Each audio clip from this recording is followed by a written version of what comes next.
Welcome back, everyone, to our second part of Resident Evil Retribution Fun Facts. If you loved our deep dive in the first video, then get ready, because we're picking up right where we left off. In this video, we're dissecting more of this action-packed installment, uncovering hidden details, behind-the-scenes secrets, and those fascinating plot twists that went into the making of this flick, from epic fight scenes to those mind-bending lore changes. So grab your popcorn, sit back, and let's dive into part 2 of our Resident Evil Retribution Fun Facts, and a usual reminder of major spoilers that will be included in this video.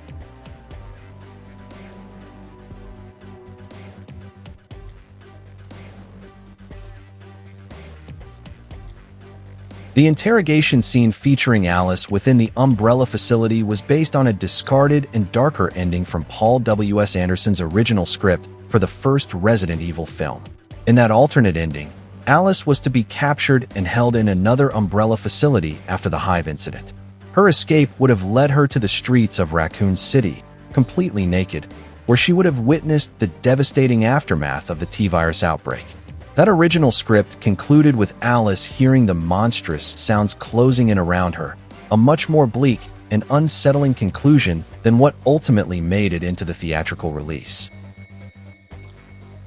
The concept of showcasing various environmental simulations in the film draws inspiration from the novel Resident Evil Underworld, which is based on the fourth game in the series. In the novel, 4 distinct environmental simulations are described: a forest, a desert, a mountain, and a city. Retribution echoes this idea by presenting a range of simulated environments, connecting the film to a specific element from the expanded Resident Evil universe beyond the core games. Michelle Rodriguez actually portrayed 3 different versions of Rain.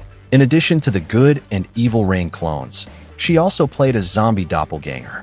This zombie Rain was part of Umbrella's biohazard testing of their clones, as explained by Ada Wong. However, this particular scene, along with several others set in the suburban house, was ultimately cut from the final film. Director Paul W.S. Anderson decided to reshoot the sequence, replacing the zombie Rain with the Axemen, who would fight Alice and Ada instead.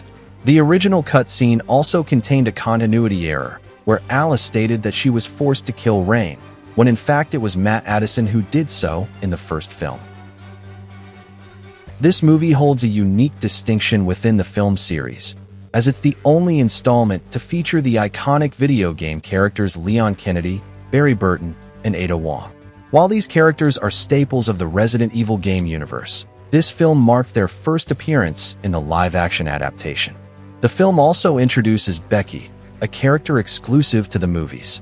Becky's name, however, could be a subtle nod to Rebecca Chambers, often nicknamed Becky by some fans, who's also a prominent character from several RE games and CGI films, though Rebecca herself never appeared in the live-action movies.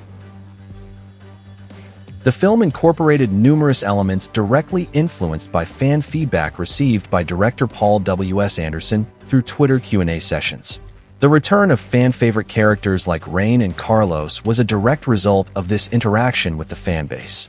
Sienna Guillory's reprisal of her role as Jill Valentine was also driven by popular demand, as rumors had circulated about potential recasting, which Anderson and the studio ultimately dismissed in response to fan enthusiasm for Guillory's portrayal.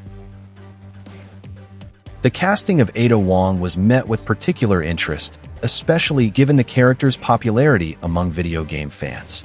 In 2007, Rob Wright from Tom's Games listed Ada Wong as one of the 50 greatest female video game characters, and suggested that Kelly who would be an ideal choice to portray Ada in a live-action adaptation. The role, however, went to Li Bingbing eventually. Resident Evil Retribution holds the distinction of being the lowest-rated film in the Alice-centric live-action Resident Evil franchise on IMDb, with a score of 5.3. This rating reflects the general reception of the film among IMDb users, indicating that it was less favorably received compared to the other installments in the series. This score is likely based on critical reviews, audience expectations, faithfulness to source material, and comparisons to previous films in the franchise. The opening sequence, which revisits the Arcadia ship from the end of Afterlife, faced an unexpected production challenge. as the ending of the fourth film had been shot on the exterior of a real abandoned ship. But when the crew returned to film the opening of Retribution, they discovered that the ship was back in active use, rendering it unavailable. Faced with this obstacle, the production team resorted to building a full-scale replica of the ship's exterior on a soundstage, allowing them to recreate the necessary scenes and maintain continuity with the previous film. The film subtly implies that most of the Umbrella soldiers are clones, though this detail isn't explicitly stated in the final cut. This cloning backstory explains their seemingly endless numbers and unwavering loyalty to the Umbrella Corporation. The only clear hint of this comes during the scene where Jill Valentine is activated by the Red Queen, triggering a simultaneous awakening of all the soldiers. This synchronized activation suggests a shared origin and programming, pointing to the possibility that they are clones rather than recruited individuals. This implied detail offers a logical explanation for the soldiers' behavior and their rapid deployment in the film. The official novelization of the movie provides additional context regarding Alice's plans after the events of Afterlife. Alice intended to dock the Arcadia ship at Catalina Island, believing it to be a relatively safe haven with a low population of undead. However, this plan was thwarted by the attack that opens Retribution. The novelization also reveals that Alice lost sight of Chris and Claire Redfield during the ensuing chaos and never knew what happened to them.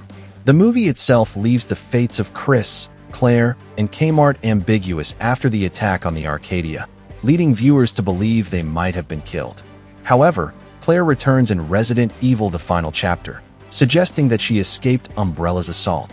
While the final chapter offers no information on Chris or Kmart, leaving their survival uncertain, the novelization of the final chapter states that Claire saw Chris being taken away in a separate helicopter, implying that he survived the initial attack, though his current whereabouts remain unknown. But Kmart's fate is left entirely unresolved. Rain's final demise occurs when she falls into the icy water.